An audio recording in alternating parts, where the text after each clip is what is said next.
Olá, sejam muito bem-vindos a mais uma videoaula da disciplina de órgãos de máquinas 1. Na vídeo de aula 2 nós vamos dar continuidade ao estudo das ligações mecânicas, concretamente das ligações por bits.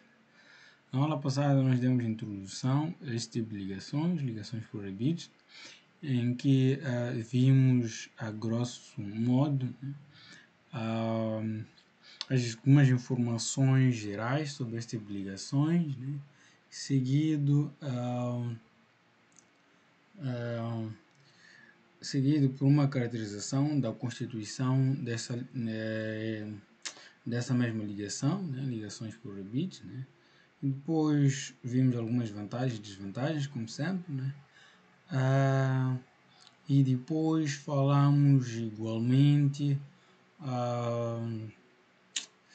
fizemos alguma classificação dos bits, né? Falo concretamente dos tipos de bits que podemos encontrar e das ligações quais são formadas por esse mesmo tipo de bits. E por fim vimos algumas técnicas para a gravação dos diversos tipos de bits dentro os bits ocos, os bits semi-ocos, assim como os bits inteiriços e simplesmente bits maciços.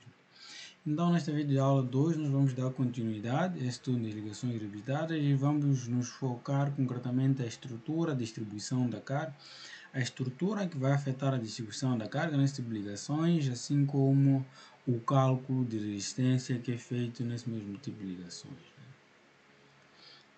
Geralmente a união é feita já conhecendo-se o número dos bits, né? Embora também pode-se calcular o número de bits necessários para proceder-se à construção deste tipo de ligações. De notar que a distribuição dos bits poderão ter alguns efeitos sobre a distribuição da carga, né? Temos aqui várias formas de disposição dos bits relativamente à carga, né? Que os bits são bits monofilares, né? Dispostos de uma forma tanto que perpendicular à linha de ação da carga, né? Temos no caso o B, bits que estão dispostos de uma forma monofilar, mas de direção paralela à carga aplicada, né? Depois temos bits multifilares alternados e por aí fora, né? Logicamente que a forma de resistência dos bits vai variar em função dessa mesma configuração, considerando ainda a mesma carga ou a magnitude, ou considerando que a carga é simplesmente da mesma magnitude, né? Considerando que os bits estão dispostos em uma única fila, né, monofilar, mas em uma direção tipicamente perpendicular, né, à linha de ação das forças, né, pode-se assumir que a distribuição da carga é um tanto que irregular, né, embora é preciso ter em conta a largura das peças ligadas, né. Okay? A distribuição da carga é boa, né, entre os bits, mas é preciso ter uma grande largura, né, das peças serem ligadas, né. Ou por outro, é preciso tomar em consideração a largura das peças que constituem a nossa ligação, e dessa forma poderemos conseguir uma distribuição um tanto que irregular da carga, né. Temos o segundo caso de uma distribuição ou de bits dispostos de uma forma monofilar, mas com uma posição tipicamente paralela à linha de ação da força, né? Nesse caso concreto, a distribuição da carga nos bits é um tanto que irregular, né? Sendo que os bits que situam-se na extremidade são tipicamente os bits mais carregados, né? E os bits intermédios, né, são os bits menos carregados, né? A disposição mista, né, ou a disposição em linhas e colunas é um caso intermédio, né? É um caso intermédio do ponto de vista de disposição dos bits, assim como do ponto de vista da distribuição da carga, assim como do ponto de vista da distribuição da carga, assim como das tensões que vão surgir como resultado dessas mesmas cargas na mesma ligação. É necessário que tome-se em consideração a fragilização da ligação através como consequência da abertura de furos, né? E uma das formas de garantir ou de reduzir o efeito negativo dessa fragilização da secção poderá ser por meio da alteração da disposição dos furos, conforme vimos na aula passada, né? Em que, como pode-se ver, a secção fazemos apenas ou faz-se um único furo ao longo de uma única linha de secção transversal, então dessa forma reduzimos o coeficiente que toma em conta a fragilização da secção transversal como consequência da abertura de furos para proceder-se a tal ligação rebitada, né? É também necessário que os rebites estejam quão possível próximos do centro de gravidade, como forma de reduzir os momentos complementares que vão surgir, né, pela essa mesma excentricidade, né? Então, quanto mais próximo do centro de gravidade, melhor, né?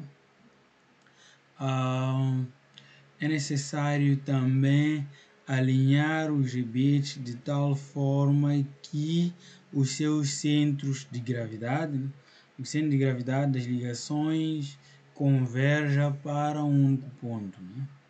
Okay? Quando temos ligação de mais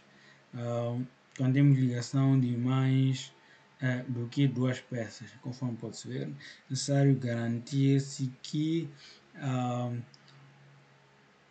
o centro, a linha de centro dos rebites esteja disposta de tal forma que a resultante de tal forma que essas linhas mesmos ultrapassem por um mesmo ponto, né?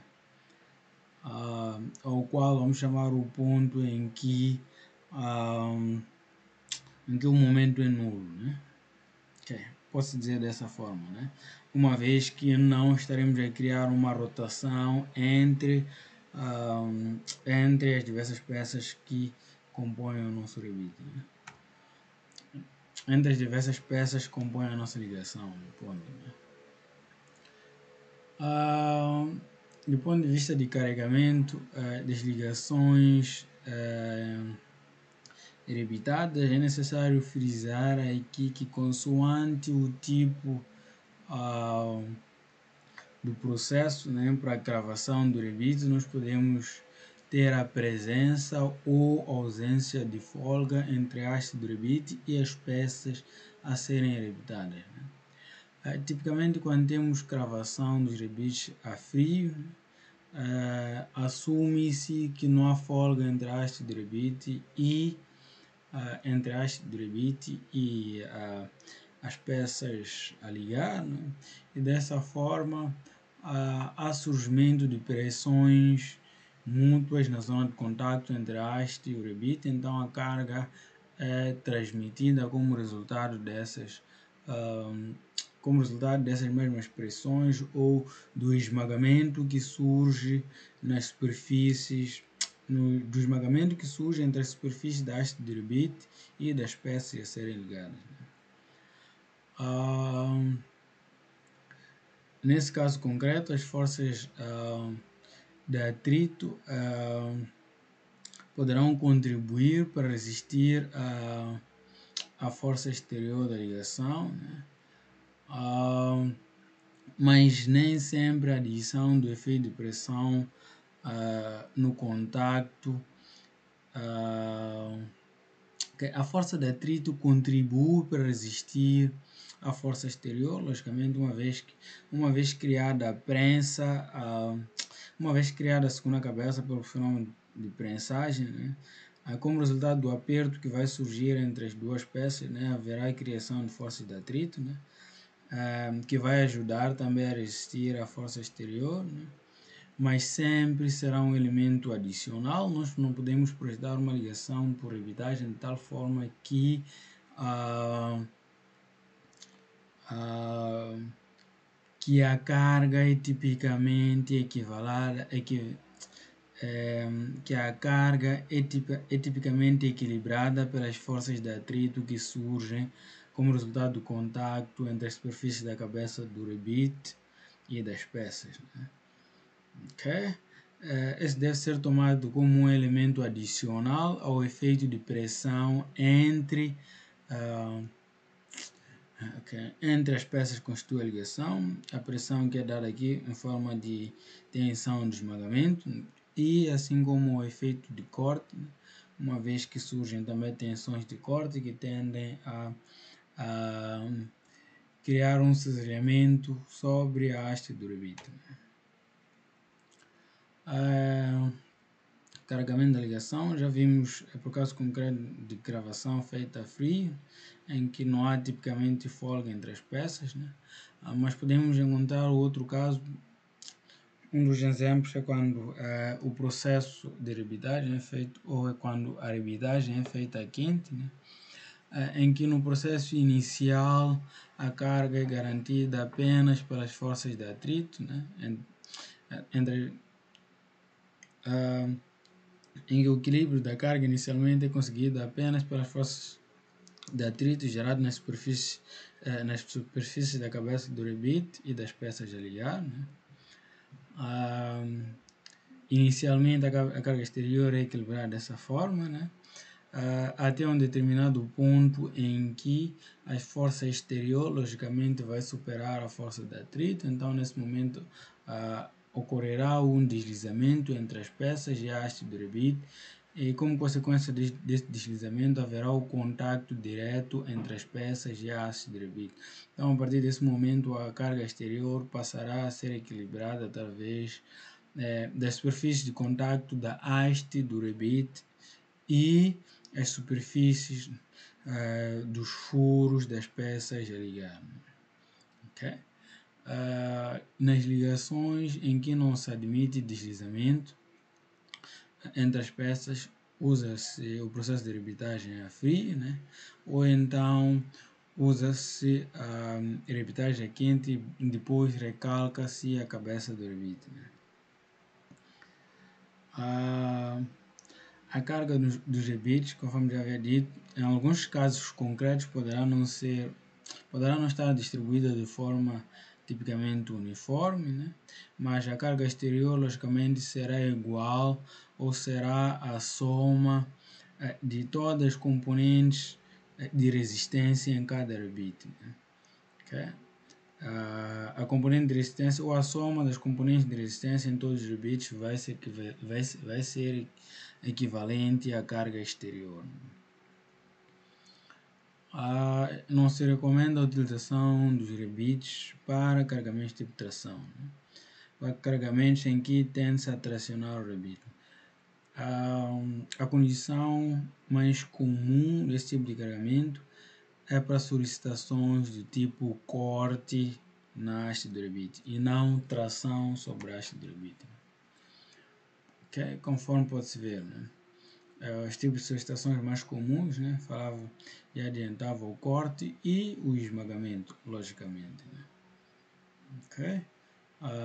Temos alguns casos em que poderemos encontrar alguns casos quando a secção remanescente das peças não é suficientemente forte, poderá ocorrer a ruptura da secção remanescente, né, que vai constituir a perda de capacidade de trabalho da nossa ligação. Né. Em alguns casos, a ligação poderá ser uma ligação estanque, né, okay? Como está aqui ilustrado, né, um exemplo específico de ligação rebitada estanque. Né. As hastes dos rebites podem ser destruídas por cargas estáticas, logicamente, né, que provocam momentos que poderão provocar solicitações do tipo cisalhamento, né, okay? Que poderão causar a ruptura ou o corte da haste do rebite. Em alguns casos, em particular, por causa dos rebites montados com uma ligeira folga, né? Poderá ocorrer a ruptura das hastes da ligação, né? Através dos mesmos através da mesma solicitação tipo de cisalhamento, mas em particular pode-se verificar que nesse caso ocorrerá uma espécie de flexão sobre a haste do rebite, né? Ok? Então, além do cisalhamento em si, né, poderá verificar-se que os rebites estarão tipicamente fletidos, né? Em particular por causa de uniões por rebitagem a quente, em que terá como consequência a folga entre os rebites, né? Diferentemente do primeiro caso, né, em que não havia flexão da haste de rebite, né. Um pouco do tipo de ligações são muito sensíveis a variações de cargas, né? Essas variações que em algum momento poderão causar o fenômeno de vibrações e por aí fora, né? Então os rebites poderão, ou por outras vibrações, poderão também causar a ruptura dos rebites cravados tanto a quente, né? Por ação conjunta do esforço de tração, assim como de tração e flexão. No caso concreto, conforme já havia dito, né? Que é uma flexão do rebite, né?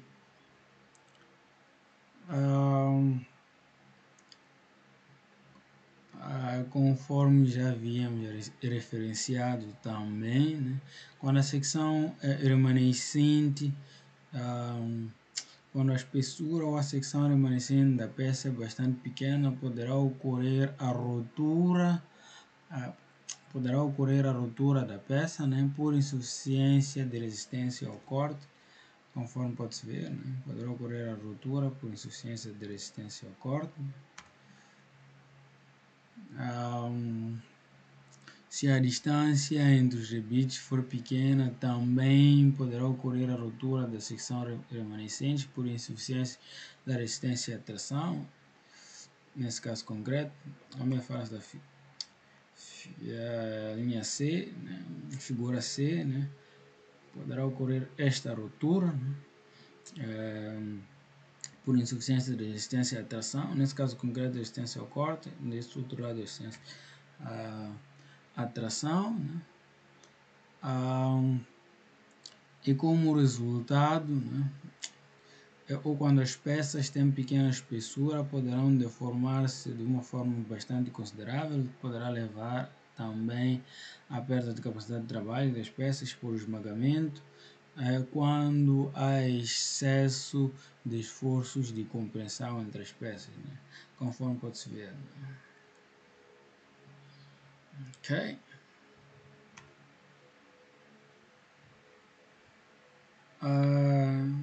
O cálculo das cargas atuantes neste tipo de ligações é feito a partir de recomendações, né?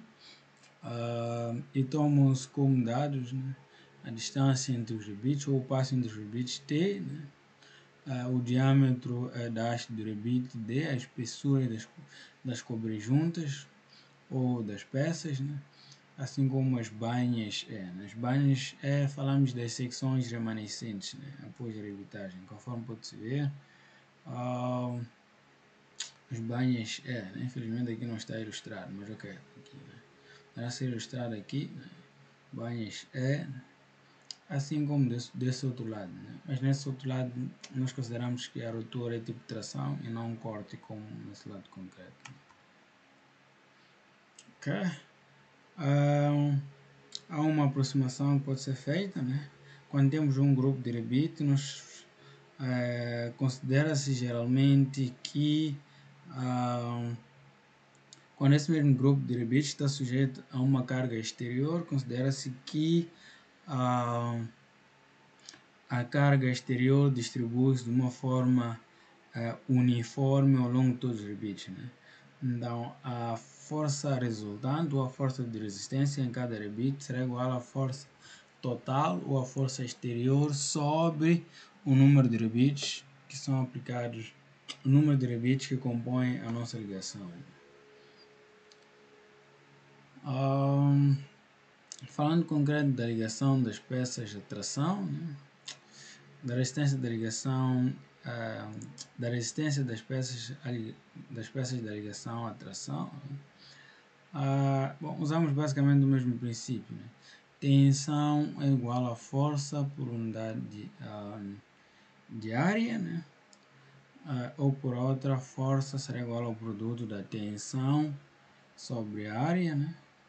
Nesse caso concreto, considera-se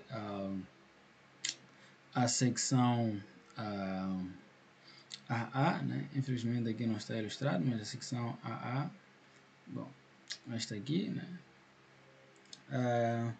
Esta é a secção inicial da peça, a secção BB é a secção fragilizada, né? Ok? Dará considerar-se a secção AA, em que considera-se a resistência da peça mais fina, conforme nós vimos, né? Será igual à força, né? A força a força em cada, ou a tensão em cada rebite será igual à força em cada rebite. Bom, considerando que a força é sempre a mesma em todos os rebites, pela aproximação que fizemos do lado anterior, sobre a área, né?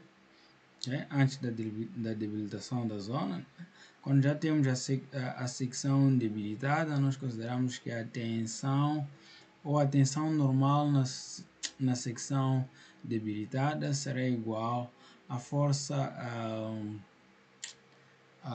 a força em cada rebite F0 sobre a área, né? A área basicamente será a área total a menos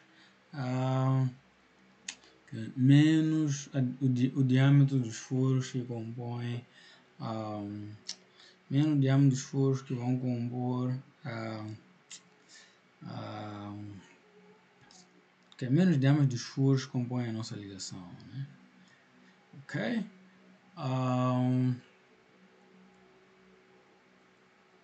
Há aqui uma relação, né, entre a tensão inicial ou entre a resistência inicial da peça sobre uma relação que nós chamamos de coeficiente de resistência,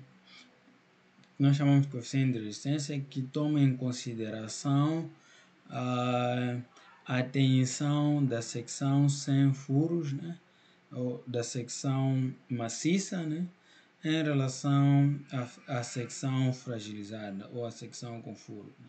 Esse coeficiente nós chamamos de coeficiente de resistência, que deve ser sempre menor que uma unidade, ser menor ou igual a uma unidade. Para as construções mais generalizadas, nós consideramos que esse coeficiente será igual a 0,65. Por outro, estamos a dizer que a fragilização ou que a redução da resistência devido aos furos é de por aí 35%, né? Isso pode dizer que ficamos com uma resistência remanescente da espécie de 65%. Né? Há formas que nós podemos empregar para aumentar o coeficiente de resistência. Algumas delas permitem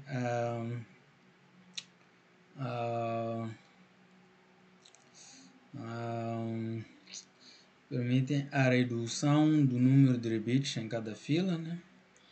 Nós podemos aumentar o coeficiente de resistência FI pela diminuição ou pela redução do número de rebites em cada fila.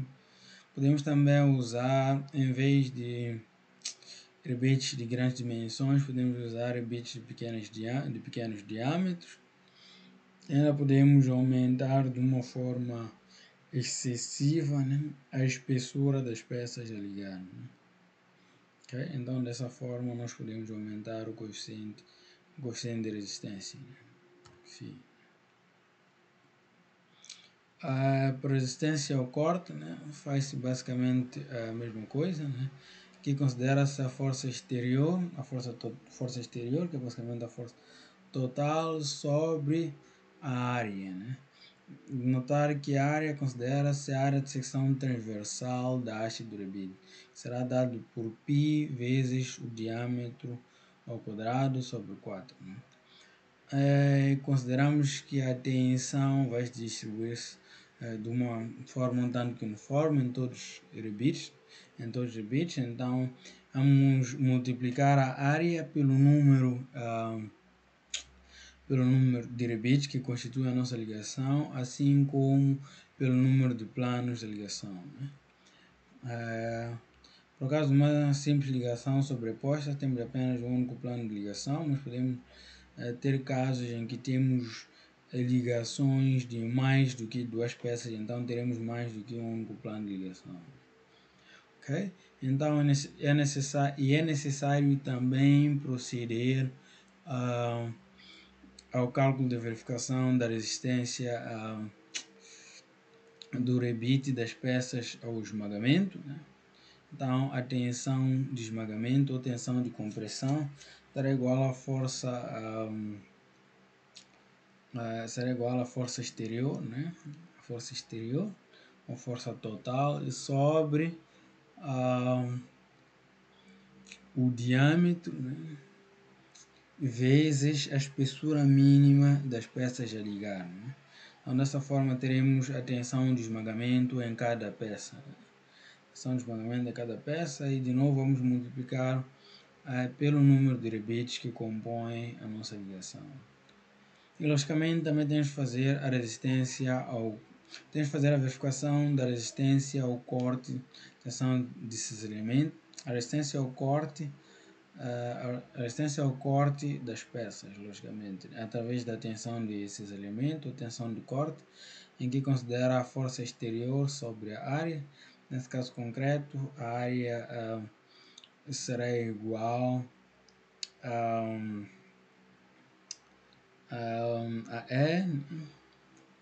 X é a distância da linha de centro dos rebites até ao bordo, né, de uma das peças a ligar, né, vezes a espessura mínima das peças, né, vezes o número de rebites multiplicado por 2, né? Ok? Multiplicado por 2 porque nós consideramos a resistência ao corte em toda esta secção, né? A resistência ao corte vai verificar-se não de forma linear em um único ponto. Geralmente a resistência ao corte poderá verificar-se desta forma, né? Ok? Teremos a resistência ao corte dessa forma, né? No rebite. Aqui assim, né? Vocês conseguem acompanhar no mouse, né? Então é vezes 2, né? Porque são duas secções transversais no rebite, né? Ou também podemos considerar aqui assim, né? Mas o mais prático é considerar o rebite só em si, né? Então será vezes 2, né? Considerando um único rebite, né? Ok? Um único rebite, depois vamos multiplicar Z pela quantidade total de rebites. Então vamos ter a resistência das peças a tensões de corte, né? E também podemos fazer a verificação da resistência à tração, né? Em que vamos fazer basicamente a resistência das peças de tração, né? Considerando a força em cada rebite sobre a área, né? Força por unidade da área, né? Ou simplesmente dessa outra forma, né? Em que consideramos a força exterior, né? Por unidade da área, né? Então, dessa forma, a área será o passo dos rebites T, né, menos D, né, que é raio mais raio, né, uma vez que a tensão de tração verifica-se nesta zona, né, então vezes a espessura mínima. Então, dessa forma, determinamos a tensão de tração. E usa-se a mesma lógica quando consideramos a força total, né? A transmissão de carga e sua distribuição. Ok? Conforme é lógico, né? A transmissão de carga de um elemento para o outro, né, poderá depender, conforme já havíamos adiantado, né, da presença ou não de folga entre os rebites e as paredes das peças de ligar, né? Parede dos furos das peças de ligar, né? No caso concreto de rebitagem é quente, o rebite contrai, então poderemos ter alguma folga na direção radial da haste poderemos ter uma folga entre a haste, vamos ter uma folga entre a haste e as peças a ligar, né? O fenômeno de contração, como resultado desse aquecimento, poderá gerar o surgimento de grandes forças de aperto, né? De grandes forças de aperto entre as peças unidas, né? E consequentemente o surgimento das tais folgas, né? E como resultado dessas forças de aperto, inicialmente a transmissão de carga ou a carga exterior é conseguida através do equilíbrio da força exterior por meio de forças de atrito, até um determinado ponto, né? Ok? Quando a ligação é feita a frio, tipicamente não há folga, né? A transmissão de carga, né?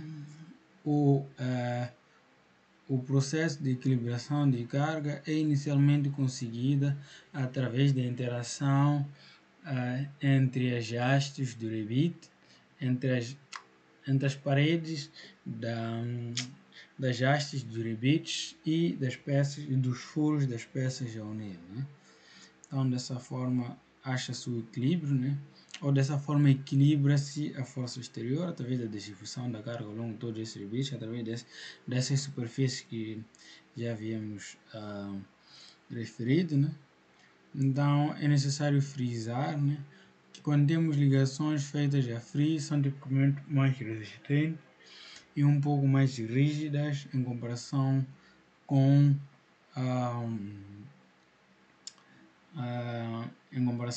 as rebitagens feitas a quente, né? Ok?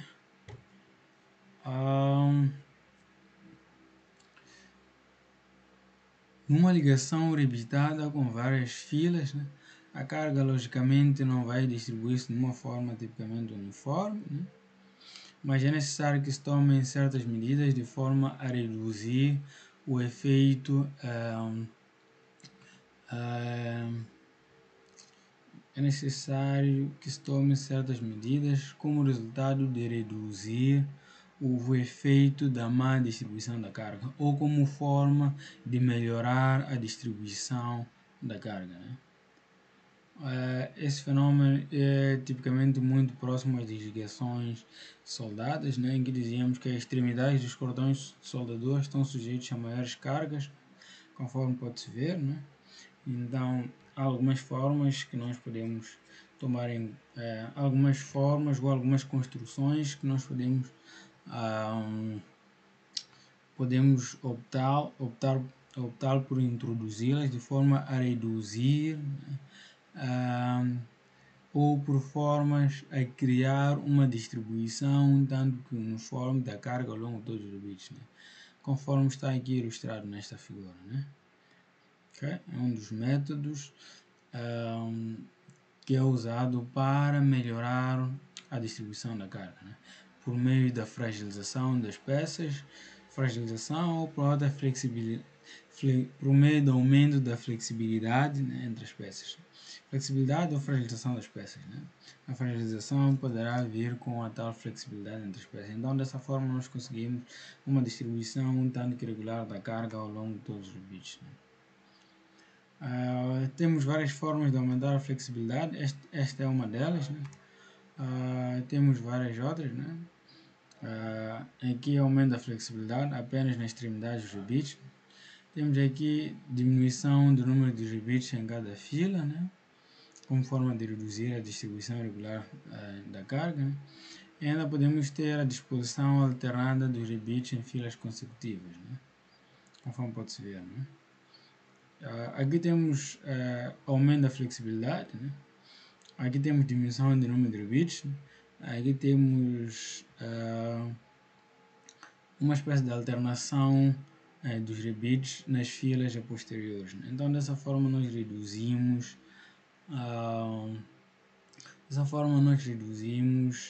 o efeito de distribuição irregular da carga ao longo de todos os rebites, né? Mas mesmo com essas técnicas pode-se observar que a distribuição não será um tanto irregular, mas vamos garantir que haja uma transição um tanto que suave, né, da carga ao longo, uma transição um tanto que suave da carga ao longo de todos os rebits, né? Okay. Há casos em que as ligações rebitadas estarão sujeitas a cargas variáveis. Quando essas mesmas ligações estão sujeitas a cargas variáveis, ou simplesmente cargas cíclicas, é necessário tomar em consideração essas cargas variáveis através da multiplicação das tensões admissíveis das cargas estáticas por um coeficiente de correção. Esse coeficiente de correção vai tomar em consideração a presença das tais cargas cíclicas, né? Então podemos determinar o coeficiente de correção dessa forma. O coeficiente de correção tem que ser sempre menor que uma unidade, né? Quando maior que uma unidade, né, podemos assumir o valor máximo como sendo 1, né? Okay? Porque nós temos que reduzir a tensão admissível, né, e não aumentar a tensão, o valor da tensão admissível. Ok?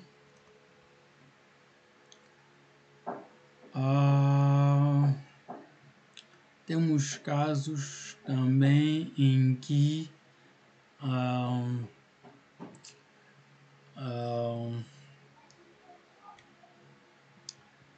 temos um grupo de rebits, né? Ou por outra, cisalhamento de um grupo de rebits sujeitos a cargas excêntricas, né? Ok? Então temos um grupo de rebits que estará sujeito a cargas excêntricas, e essa carga excêntricas poderá causar momento, conforme está aqui ilustrado, né? Bom, embora nesse caso concreto isto é uma carga concêntrica, né? Mas há casos concretos em que poderemos ter cargas excêntricas que vão causar momentos, né? Então, sempre que possível, é necessário criar-se condição para que a linha de ação da carga exterior passe sempre pelo ponto de centro de gravidade, né, do sistema, né? Falo do sistema da ligação, basicamente, né? E esse ponto chama-se centroide, né? Esse ponto ao qual a linha de ação da carga exterior deve passar designa-se por centroide, né? Mas há casos em que não é possível que se garanta que a linha de ação da força exterior passe pelo centroide. Então, nesses casos concretos, considera-se que o sistema, né, está carregado por uma carga tipicamente excêntrica, né? E essa carga excêntrica, logicamente, vai criar momentos de rotação em que tende a fazer deslizar uma peça sobre a outra, né? Ok? E vai tender a deslizar uma peça sobre a outra em redor do centro de gravidade, ou simplesmente em redor do centro, ou por outra em redor do centroide, né? Que é o centro de gravidade do nosso sistema de rebits, né? E dessa forma, né, as reações totais nos rebits terão que contrabalançar não só as forças que vão surgir como resultado da aplicação da carga exterior, mas também vão ter que contrabalançar os momentos que são gerados pela mesma carga exterior, né? Então, nesse caso concreto, né, a força de deslizamento de rebite será a soma da componente de resistência à carga exterior, assim como o componente de resistência ao momento, que surge, né? As forças de direção à carga externa são tipicamente paralelas, mas em direção contrárias. Significa que na mesma direção, mas sentidos contrários à força exterior aplicada, né? E as direções de momentos são tipicamente, para cada ponto temos momentos com direções tipicamente únicas, né? Mas essa direção será tipicamente perpendicular ao raio vetor R, né, para cada ponto. Conforme está aqui ilustrado um exemplo desse momento exterior T que tende a gerar torção sobre o sistema. Como pode-se ver, os momentos de resistência tendem a contrariar, né? O momento exterior T, né? Então, como reação vai-se gerar forças exteriores que são tipicamente tangentes à circunferência, que formam a circunferência formada pelo nosso sistema de rebites. Para os rebites tipicamente semelhantes, nós podemos considerar o princípio anterior, né, de que, do ponto de vista da força em cada rebite, como resultante da carga exterior, assumimos que a força de resistência é tipicamente uniforme em todos os rebites. Então, podemos determinar a força em cada rebite como sendo força F0 ou FFI, né? Que será igual em todos os rebites, né? Em rebite A, B, C e D, né? Ok? As reações devido aos momentos terão valores tipicamente desconhecidos, mas é necessário frisar que a soma dos momentos gerados em cada rebite deve contrabalançar ao momento exterior.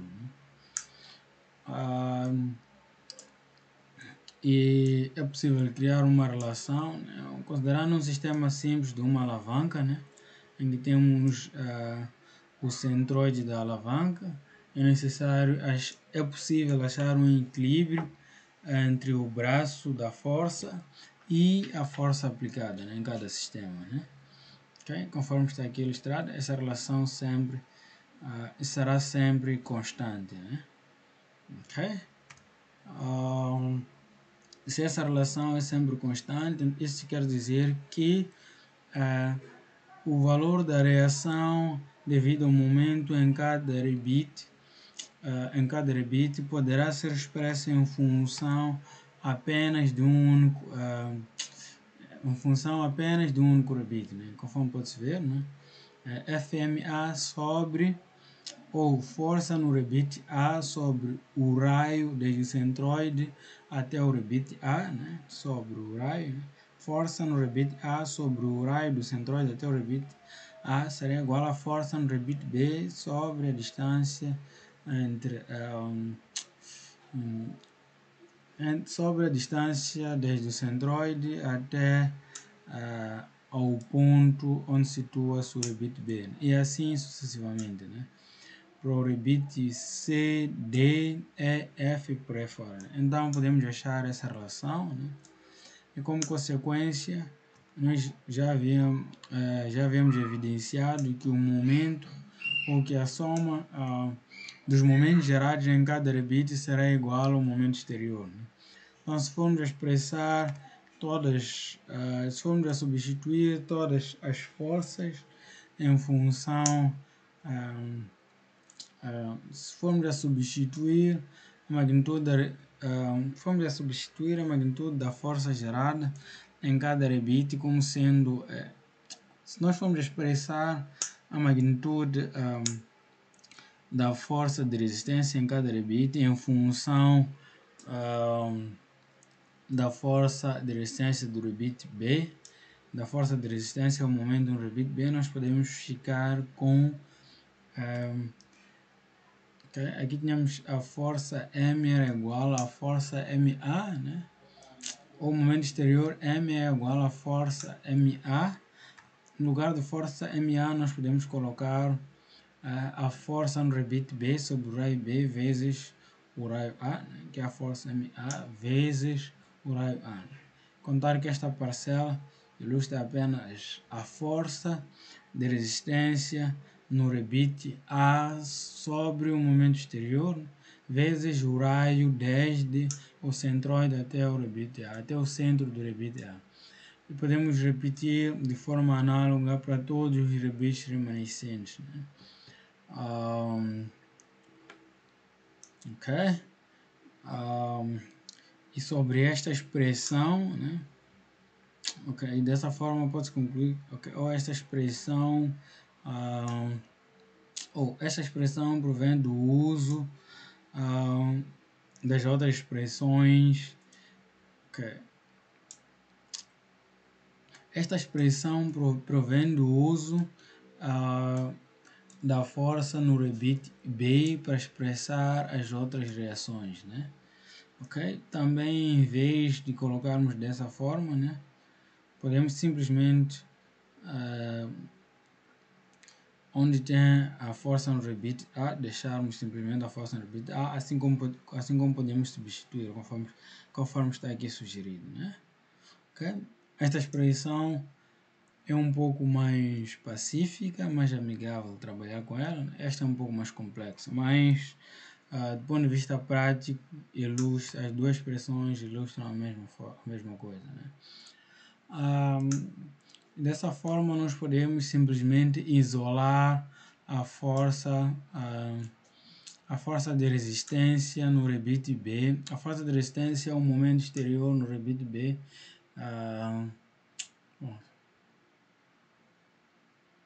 Simplesmente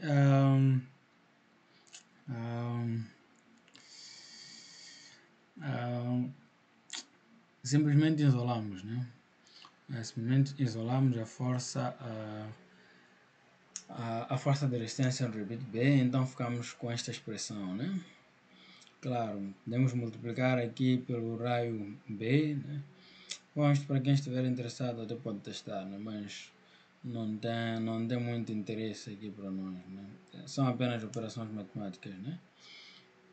Ok? Então ficamos com esta expressão que poderá permitir a determinação da força de resistência em cada rebite. Poderá permitir determinar a força de resistência ao momento exterior em cada rebite, independentemente do número de rebites que compõem a nossa ligação, né? Ok? Conforme está aqui ilustrado, né? Okay? E desta forma nós podemos determinar a força de resistência em cada rebite, né? Independentemente do número de rebites, através dessa expressão generalizada, né? Okay? Então, desta forma, nós terminamos o cálculo de resistência para um conjunto de rebites, né? Temos aqui algumas recomendações para tensões admissíveis para alguns aços, os quais podem ser feitos rebites, né? Para o caso do aço 0 e aço 2, bom, aço 0 quase impossível de achá-lo, né? Casos de aço 1 e aço 2, né? Então aqui as tensões admissíveis em função também do tipo de tratamento sobre o furo, né? Aço 3 também temos tensões admissíveis, né? Para o caso concreto de materiais, para cargas variáveis pode-se reduzir o valor dessa tensão em 10 a 20%, né, nos valores tabelados, né? Assim como podemos multiplicar essas tensões a cargas estáticas pelo coeficiente que toma em conta, o coeficiente de resistência que toma em conta, coeficiente de correção, desculpa, toma em conta a presença de cargas cíclicas sobre ligação, né? Para metais não ferrosos nós podemos determinar as tensões admissíveis dessa forma, né? Para a tensão tangencial admissível, podemos considerar 25 a 30% da tensão de escoamento do tal material. Tensão de esmagamento, idem, né? De 60% até igual à tensão, a tensão de escoamento do mesmo material. A tensão de tração também é idem, né? 40% a 50% da tensão de escoamento, né? Tensão ou limite de escoamento, conforme quer, né? Bom, esta aula vai terminar por aqui. Infelizmente foi uma aula mais baseada em fórmulas e por aí fora. Bom, o que é bom, né? Não é infelizmente, é felizmente, né? Foi uma aula baseada em fórmulas, então passamos pouco tempo a falar de teorias e por aí fora, né? Então podemos ver também a parte prática do cálculo das ligações em si, né? Então espero que tenham gostado da aula e obrigado pela vossa atenção e voltamos a ver-nos na próxima aula.